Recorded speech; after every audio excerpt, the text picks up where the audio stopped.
right? It's something important.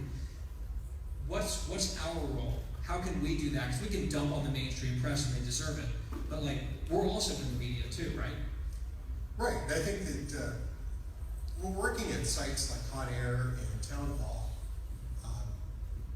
For those of you who don't know, we pretty much pick up the topics that interest us and we write about them. We perform an analysis, offer our own opinions. I mean, that's what the value is at Hot Air and Townhall, Red State, and the other Town Hall media websites.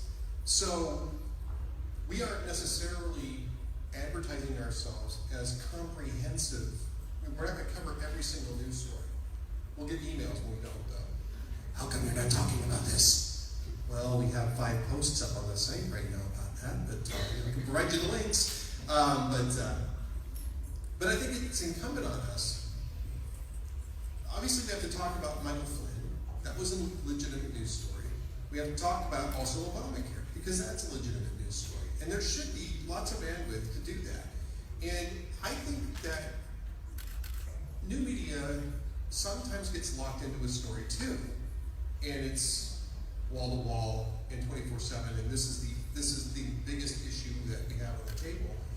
And sometimes that's driven by Twitter traffic, that's driven by social media, because that's all anybody's talking about. I think it's sometimes, in fairness, sometimes it's a correction to the mainstream media Absolutely. that won't cover something. Absolutely. Unless we beat the drum loud enough. Absolutely. But I think it helps everybody in any kind of publication to, again, try to keep things in proper context and perspective. The Michael Flynn story was important. So is Obamacare. So are the confirmation of cabinet appointees. So is Neil Gorsuch, the appointment to the Supreme Court. All of these are important. So we should be covering all of these things. We should be talking about all of these things. I don't know how necessarily to tell people, because I mean, everybody has their own editorial. Every site has their own editorial policy, right? So maybe if you, for instance, Barry Marks, one of our sister sites, is focused on gun rights and issues around gun rights. So when we had that Fourth Circuit ruling, what was it, 2 days ago? 2 days ago. They're going to be all over that. That's what they're going to be covering. It's going to be wall to wall, because that's what they do. Hot Air is more of a general approach to news. Townhall is more of a general approach to news. But I think keeping things in context, keeping things in perspective, and most of all, having a sense of history that goes beyond 30 days or 8 years helps. Yeah, I mean, one of the things that really amused me over the last week or so, when did Donald Trump have his press conference, that combative press conference? Next day. Right, so it was about a week ago, right? And the news media said this is the darkest threat to democracy that we've ever had in our country. The president is denigrating the media that's coming. It's the darkest threat to democracy. And Washington Post changed their header. So it says, the Washington Post, democracy dies in darkness.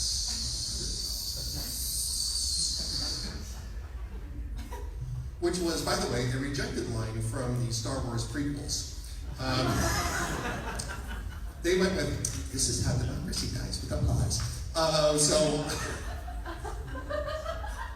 And I think it was Jay Cost who first pointed out, because this was going around on Twitter too, and Jay Cost was saying, yeah, this is the greatest threat to democracy except for that 1798 Alien and Sedition Act, which basically made it a felony to criticize the president. And I followed up with, the 1918 Sedition Act, which did the same thing except applied it to the entire government. I mean, I don't know how many people in here remember, I don't remember. Some of you might think I remember the 1918 Sedition Act. But I mean, how many people know what the 1918 Sedition Act was? The Penn State folks do. Awesome. Basically, it made it a crime to criticize the government's war bonds program during World War I. And you could go to prison for it. And Eugene Debs did go to prison for it. That was, by the way, a law passed under a Democratic president and repealed under a Republican president. So I think we need to have a little sense of history here. This is not the most dire threat to democracy ever. Well, and let's bring it up a little closer. Do we remember 2013, 2014, when the Obama Justice Department tapped the phones of a dozen or more Associated Press reporters, tapped James Rosen's phone, then went judge shopping to find a judge who would accept naming him as a criminal co-conspirator in an indictment because he was working with the source who was giving him information, tapped the phones of his parents who lived in Long Island, or Staten Island, one of the two, and then kept track of his movements throughout Washington, D.C. by making sure they knew when he tapped into the State Department, out of the State Department, into the Defense Department, out of the Defense Department, into the White House, out of the White House. Until that happens, I think the press should probably take a step back when it comes to Trump's rhetoric about them. I don't like what he says about the press. I think that the First Amendment is really important. There's a reason why it's in the Constitution. I don't like that he's not willing to say that Vladimir Putin is a killer who murders journalists as a result of criticism. But this idea that criticizing the press when they have gotten so much wrong in the first month of this presidency is a danger to democracy, a threat to democracy, and that democracy is dying in darkness is ridiculous. And yes. But to go off of also what you were saying about prioritizing the news and trying to figure out how you balance out different stories, and the Obamacare press conference being completely taken over by Michael Flynn. I was at the White House last week, and I happened to get a question. Yes, I want to ask you, can we ask you, let's do a timeout and set it up. Let's talk about this event. Because the day before the crazy combative press conference, there was a joint press conference with President Trump, Prime Minister Netanyahu, and the president took 3 questions, all of which were from non-traditional media outlets, one of which was Townhall, and our own Katie Pavlich was there, asked a question of the president, asked a question of the prime minister, and there was a meltdown in the mainstream press about that you were allowed to ask a question, and the question that you asked, because there was another narrative that they were upset wasn't part of your question. Can you just tell us about how you formulated the questions and why? And then how quickly you realized that the knives were out for you from your colleagues in the room who were furious that you were allowed to formulate and present a question? Well, so the first thing is that I went into the press conference with the Prime Minister from Israel and the President thinking I wouldn't get a question, because most of the time they only take 3 or 4 questions, and you never know. There's a lot of reporters who were there. But I was prepared and ready and had a set of 6 questions, 3 for each leader, just in case your question was asked by someone else, and I was crossing them off nervously as they kept asking questions. But I had 2 left, and my questions were focused on the U.S.-Israeli relationship, what the president was going to ask Israel to do in terms of compromises with a peace deal, because he had talked about it in his remarks, obviously, because it was a press conference between the Israeli Prime Minister and the President of the United States at the White House. And then I asked the Prime Minister about his expectations for the President when it comes to the Iranian nuclear deal, because they were completely against it, whereas the President has kind of gone back and forth on whether he thinks it's a good idea, said before he was going to rip it up, kind of backtracked on that, and now saying it's the worst deal he's ever seen. So there's some question there about what the U.S.'s role is going to be in changing that deal. So those were my questions. And because I didn't ask about Michael Flynn, everyone went into meltdown mode. Jim Acosta got on CNN and said the fix was in. There was not a problem with the substance of the question. There was just a problem with, the fact that the question being asked wasn't with the narrative that all the other outlets were running with in terms of the mainstream media. And I think that's unfortunate. It's like, guys, don't get so weird. I'm going to be back. So I'm going to say something about the fact that we shouldn't get a question. I'll be here tomorrow, so it's going to be weird. Just don't do it, And so the thing was, the thing that surprised me the most, which I guess I shouldn't have been surprised about, was I got multiple emails from Investors Business Daily, from Politico, wondering why I didn't ask about Michael Flynn. Like questioning why I would ask about a subject relevant to the press conference.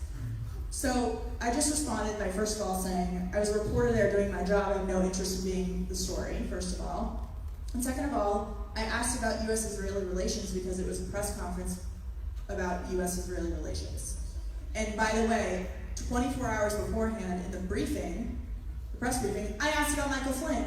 And I asked a pretty controversial question in the sense that I implied that because Michael Flynn had allegedly lied to the vice president about Russian sanctions, why would he keep his misleading of the vice president just on that one issue? Was the White House concerned that he misled the president and the vice president on a number of other issues?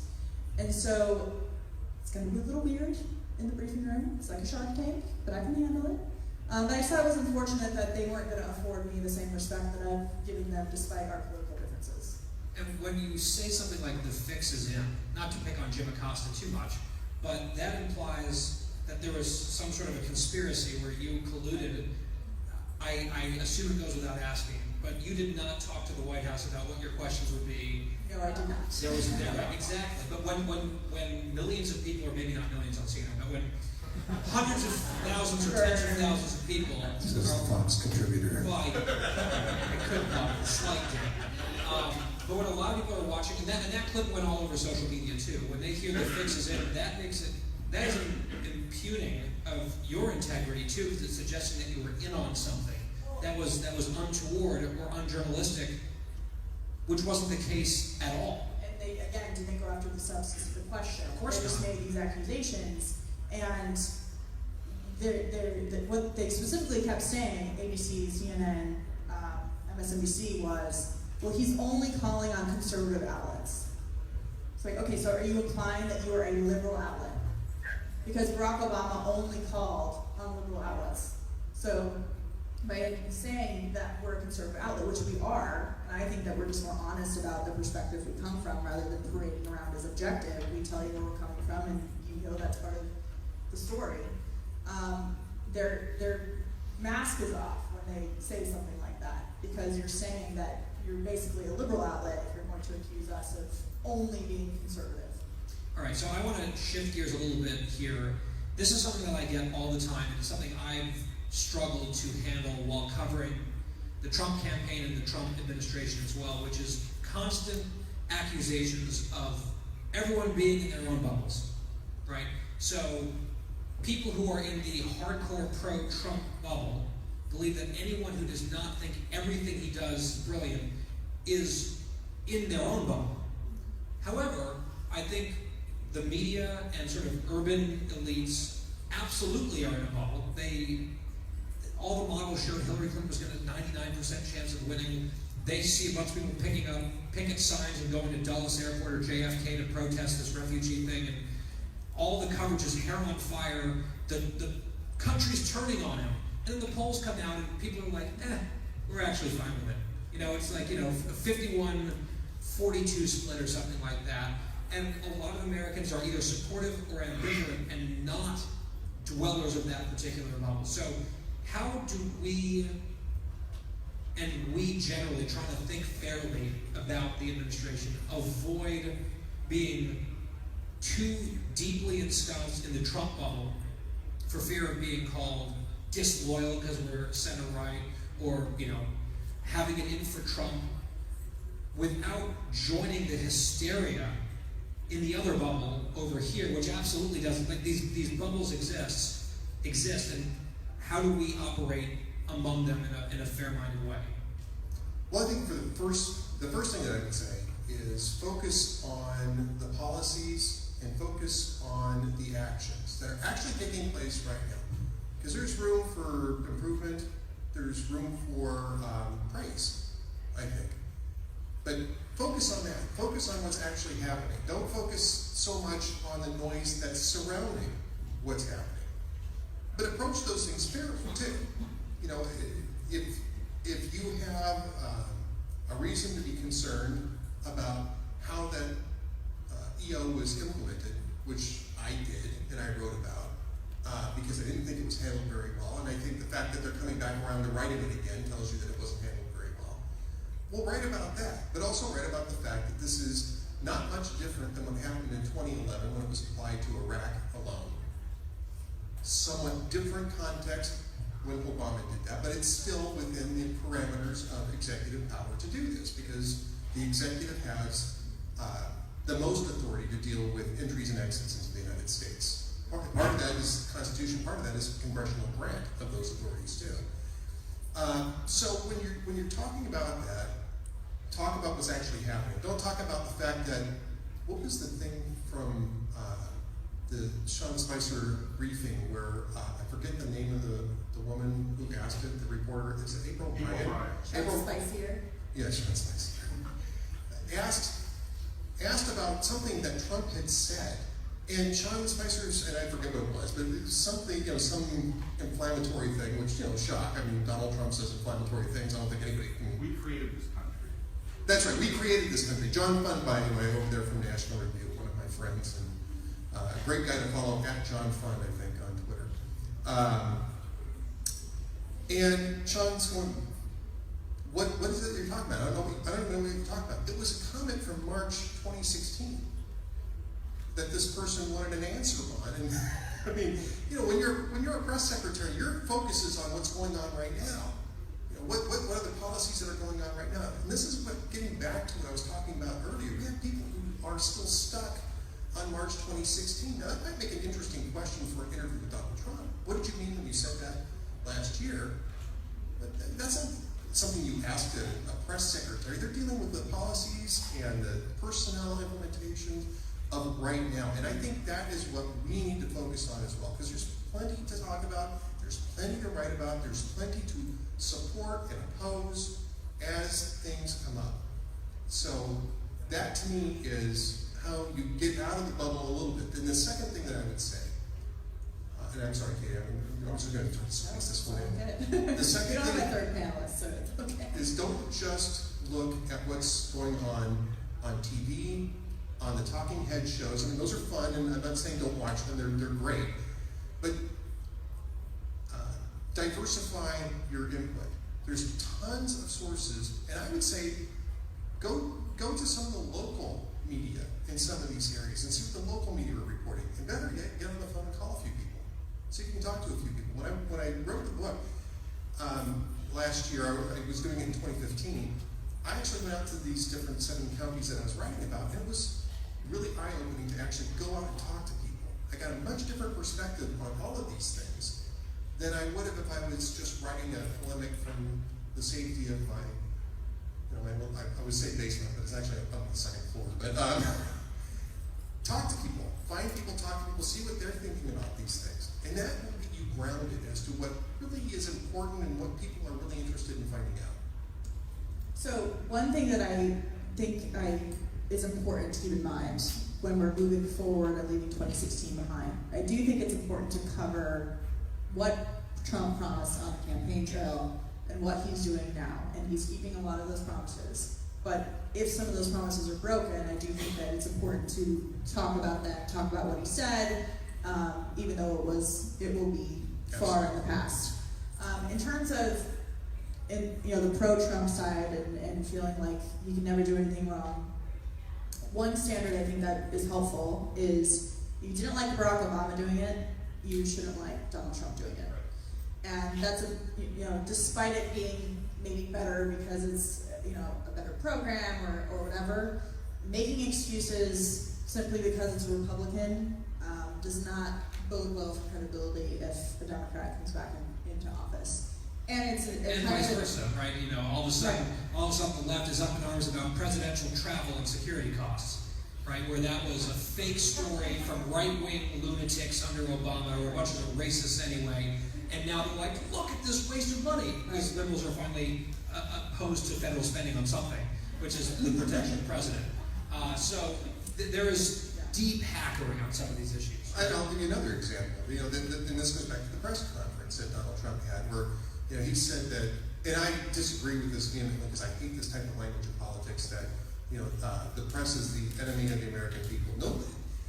I don't care who you are, what party you are not my enemy, you are my opponent. Unless you're looking to kill me, then maybe you're my enemy. But there's a difference between enemies and opponents. They're looking at Democrats. They're still not enemies. They're not enemies, they're opponents. It's just a word. So I would argue that, okay, so if you don't like Barack Obama tapping James Rosen's phone and calling him an enemy and a criminal co-conspirator in a court case, then that's a problem. It's the same standard shouldn't apply to Donald Trump. Versus tapping the phone. Well, But if you were to go that far as an enemy, that's the question. but let me get to my point. Nobody in the media had much of an issue when Hillary Clinton described the NRA and Republicans as the enemies that she was proudest of having. We did, though. We did. We pointed out at the time, and I argued at the time, that I don't consider Hillary Clinton my enemy, even though I'm a member of the NRA, and I am very clearly a Republican. I don't consider her my enemy. I consider her my political opponent. And so, if I make that point with Hillary Clinton, I should be making that same point with Donald Trump. And vice versa. If you're making the point with Hillary Clinton that you don't like something, then you shouldn't allow it to happen with Donald Trump. Exactly. So I would say just have those certain standards that, if you're willing to be objective and you want the other side of the story. I mean, some people, as I mentioned at the beginning, are quite comfortable with only hearing things that they agree with. And if that's fine with you, then fine, but that's going to do nothing but keep us in our bubbles to move forward. So last question from my end, and then we can open up to a couple questions here, because I know Katie's got to run for Fox in about 10 minutes. How do we strike the balance? Because, Ed, you made the point of making sure that we are giving proper context for things and not just shooting off into some vacuum with no context. How do we accomplish that, which I agree is important, without devolving all the time into what people call whataboutism? Right. Where Trump does something, we're like, well, what about what Obama did on this same thing? Now that sometimes does point out hypocrisy, does point out meaningful context, but it's not necessarily a substantive analysis or defense of the actual thing Trump is doing. It is saying, but these people didn't care when he did it. That's part of the argument, but it's not the core of the argument. Yeah. Balancing act, right? So, how many people here are familiar with the Monty Python sketch, The Argument Clinic? Oh my gosh, I'm old. Okay. For those of you who aren't, there's a very funny sketch from Monty Python that goes back 40-something years. And it's about a guy who wants to go in for an argument. And he goes in, I'll just give a brief taste of what this was. He walks into the office and he says, is this the right place for an argument? And then John Cleese says, well, I told you once. No, you didn't. Yes, you did. No, I didn't. Yes, I did. No, you didn't. Yes, I did. No, you didn't. Yes, I did. And at some point he says, well, this isn't an argument. Yes, it is. No, it's not. An argument is not just the automatic gainsay of something the other person says. It's a series of connected arguments intended to make a proposition. It's not just saying, no, it isn't. Can be. No, it can't. So go on to YouTube and look it up. The Monty Python Argument Clinic is hilarious. And sometimes I think that that's what whataboutism is. Because it doesn't lead you anywhere, right? Well, what about it when Obama did it? Well, what about it when George Bush did it? Okay, we can point that out, but I think included in that has to be some sort of an analysis and statement of, well, when George Bush did it, the circumstances were different, or this was a bad idea when George Bush did it, it was a bad idea when Barack Obama did it. If we're going to do it again under Donald Trump, it's still going to be a bad idea. But at least understand that this has been something that's been done before. It's not the first time that something's ever been tried. And I would give you probably the primary example these days is the travel ban, the travel pause. It's been done before. One can argue whether or not it was very effective, whether or not it was needed, whether or not it was necessary, whether or not it was done well. But it's not unique. And it is not a singular event in American history, nor is it all that exceptional even in normal policy, because we do have restrictions on things like the number of immigrants who come in from certain countries, and we have different policies and procedures for those people coming into the United States depending on their point of origin. So that's the type of thing that I think you can do the whataboutism, but you better put it in context, and you better have at least some sort of saying, this is what needs to happen and why. And what is the point of the whataboutism? Most of the time, it's used as an excuse to either justify or counteract outrage that's happening on a particular issue. It doesn't change the situation. It doesn't excuse the situation. And this is when I think a set of principles is really important, because if you're a small government, liberty-minded conservative, it's very easy to look at a situation and go, does this limit government? Does this promote freedom? Yes or no? And you can eliminate whataboutism because it's simply based on the situation at hand and whether it falls into the principles that you believe in. And so that's why I think that's important. And as you said, I think that sometimes it works as an argument to point out hypocrisy, but we can go down that path for a very long time. Yeah. And we've only been in the Trump administration for a month, and we're going to hear a lot about the Obama administration because it's fresh. But let's not forget how sick and tired we got of the Obama administration blaming everything on Bush until the day that he left office. So at some point, you've got to understand how the mess to clean up, and then have some progress and results so you can move forward and stop using the previous administration as an excuse. Okay, on that note, let's take a couple questions. Yes, sir, you have a brother. Yes, whenever you saw the Cuba and U.S. warming of relations interview with Obama and Castro, I was just curious your opinion and your breakdown of that, because from my perspective, it was the journalists seemed very lazy, stupid in that room. Like, it's amazing to me because you're dealing with a thug and murderer. After all this time, you finally get a chance to ask him a question. You don't even have like the name of the prisoners. When he was asked, you know, if there were, why are you holding people hostage or whatever, they didn't have. It just seemed very lazy. That's my opinion. I was wondering your opinion from your expertise of the breakdown of that situation. I don't necessarily think it's lazy, I think it's cowardly. I think not to be asking serious questions about Cuban dissidents, about human rights that liberals claim to be standing up for, especially liberals in the media. They seem to be standing up for human rights when it's convenient to the causes that they want. They don't tend to stand up for human rights on a general scale. I think that when you look at the types of questions that were asked of Obama administration policies versus Republican presidents, the standard is very different.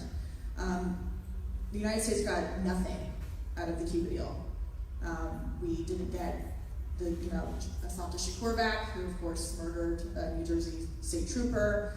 We didn't get any kind of agreement in return that dissidents would no longer be arrested and fined, put in jail. We got a couple prisoners back, like we got a few Americans, but lopsided. Yeah. Right. It's not like the deal in terms of sweetening relations there was helpful.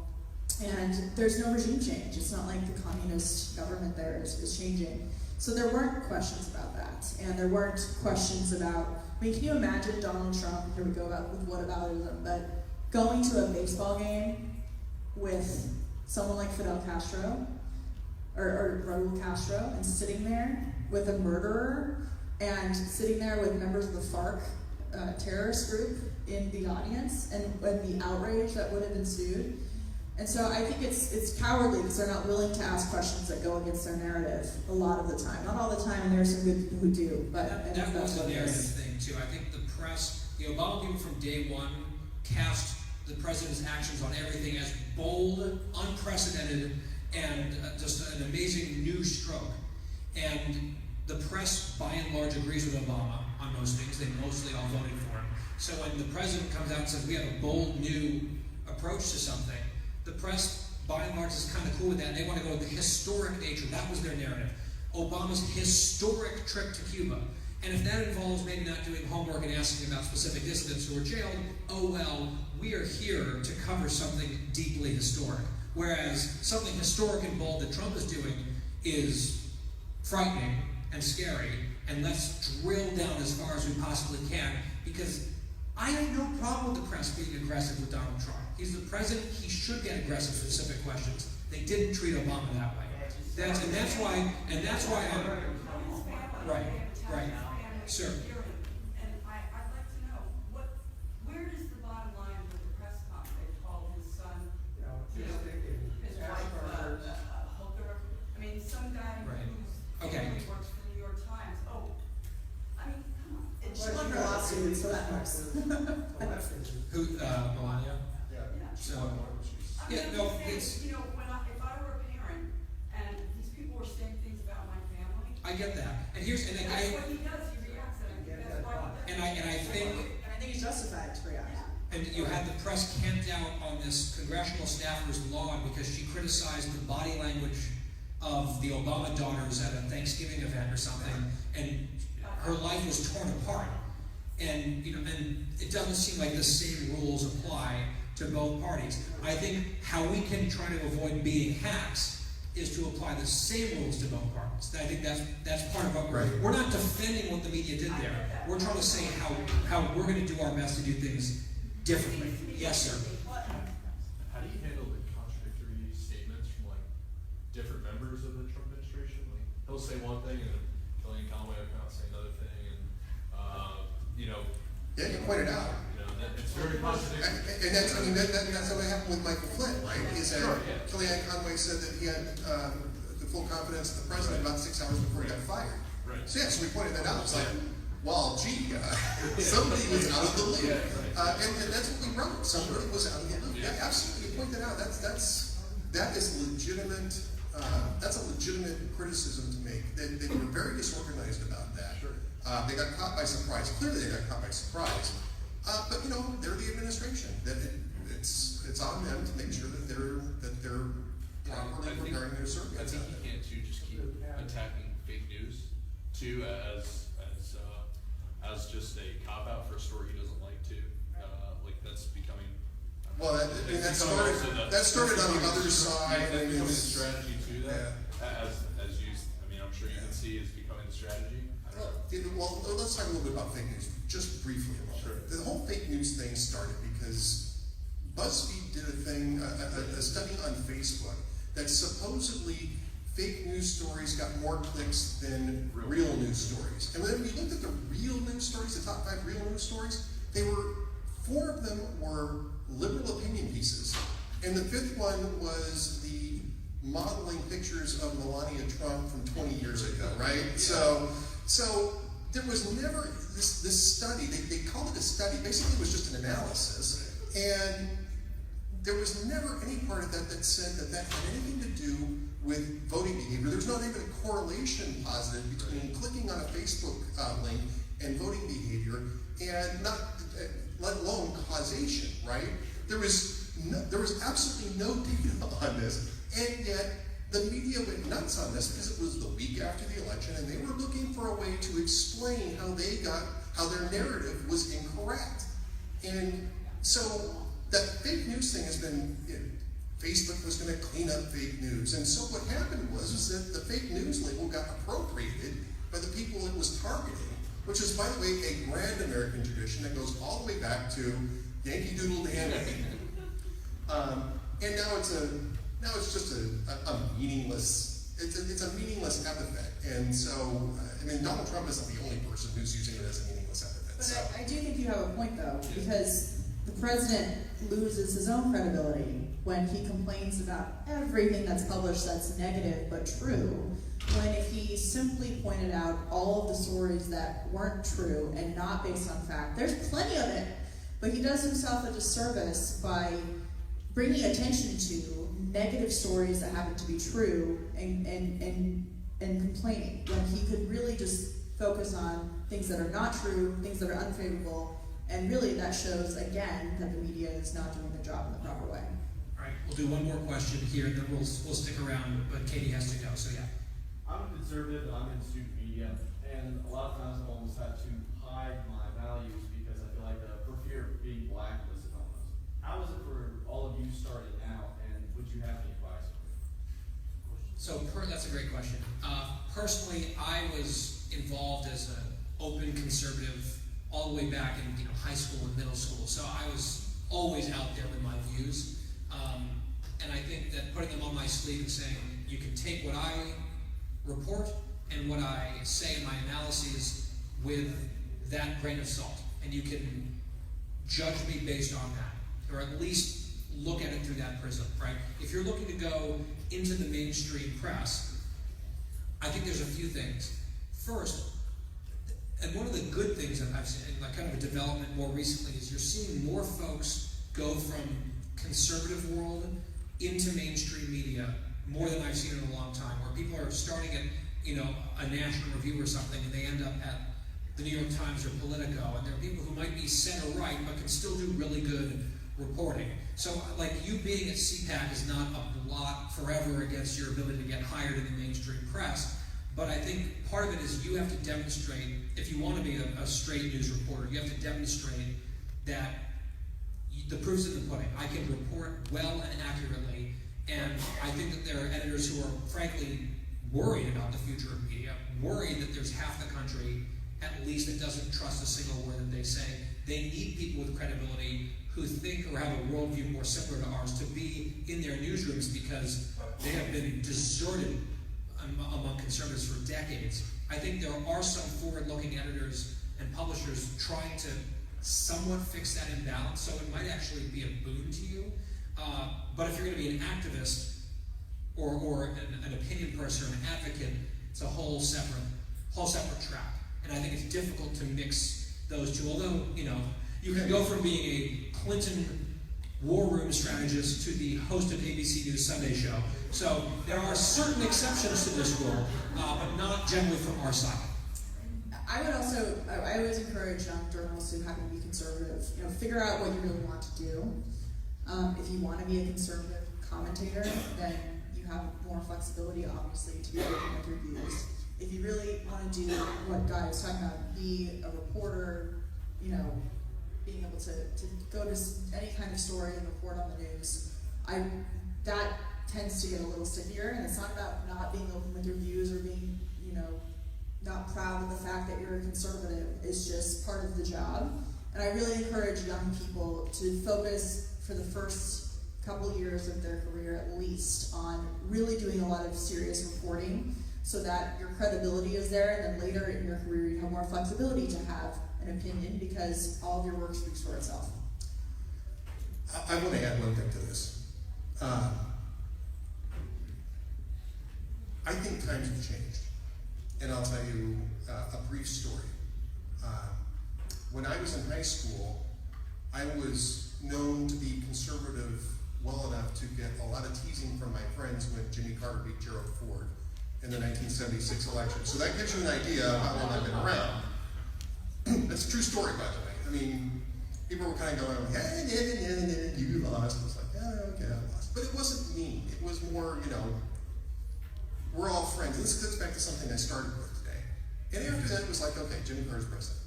And now we're going to move on and deal with things as they come. Because that's what we do as Americans. We have an election, we fight it out, get bloody noses and fat lips and all that kind of stuff. And then the election is over, we just say, okay, now for the next 4 years, this is the way it's going to be.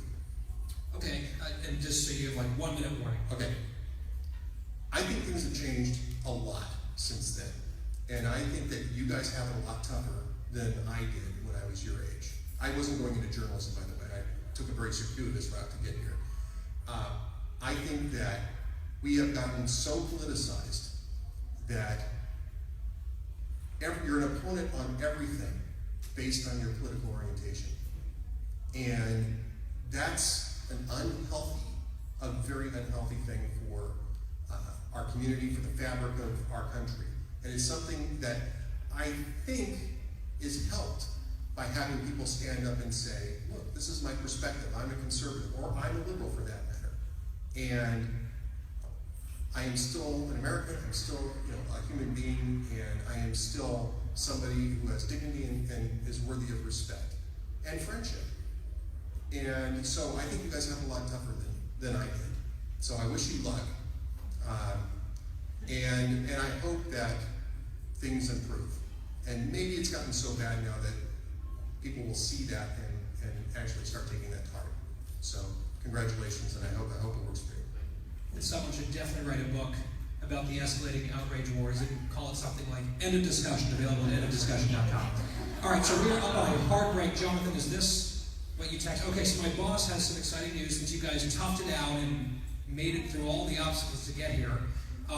We have a hard out, which is in like 2 minutes from Secret Service. But because of your dedication, we've got a gift for all of you who came, which is, if you want one, we have tickets to get you in the priority line for Pence. So thank you for coming, and go see the Vice President. Take care. The lady in blue right here has tickets.